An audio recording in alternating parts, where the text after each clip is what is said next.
Good evening, and thank you for joining us for news from a Catholic perspective. I'm Lauren Ashburn. North Korea's top diplomat accuses President Trump of declaring war. Kim Jong-un responded to a tweet from the president warning that North Korea's leader, quote, won't be around much longer. The president has added North Korea to a new travel ban list. Correspondent Wyatt Goolsby reports today from the White House. Good evening, Wyatt.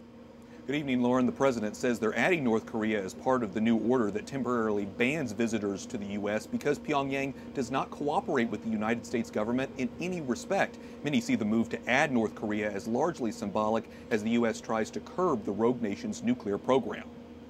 North Korea's foreign minister is firing back against President Trump.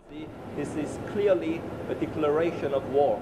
The country's top diplomat reacting to the president's tweet over the weekend, saying if North Korea's foreign minister echoes the thoughts of Little Rocket Man, they might not be around much longer.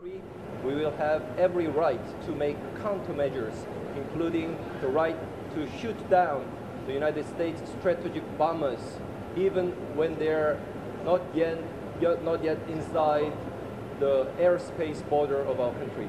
White House Press Secretary Sarah Sanders dismisses the North Korean rhetoric. We've not declared war on North Korea, and frankly, the suggestion of that is absurd.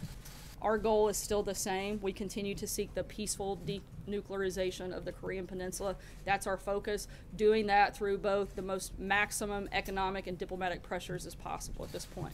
North Korea is one of 8 countries the president is including in his new travel ban. Starting October 18th, new restrictions will also be in place for some citizens of Chad, Iran, Libya, Somalia, Syria, Yemen, and Venezuela. Administration officials say the new measures are required to keep the nation safe. The travel ban, the tougher, the better. Mr. Trump's previous travel ban expired Sunday. Under that order, many nationals from 6 Muslim-majority countries were banned from coming into the U.S. This Iranian woman says her relatives who live in the U.S. are afraid to visit Iran because they worry they will not be able to get back to America. Other groups in the U.S., like the ACLU, are firmly against the new restrictions, tweeting, "Trump just released Muslim Ban 3.0 late on a Sunday night. Tell @RealDonaldTrump that you will not be distracted."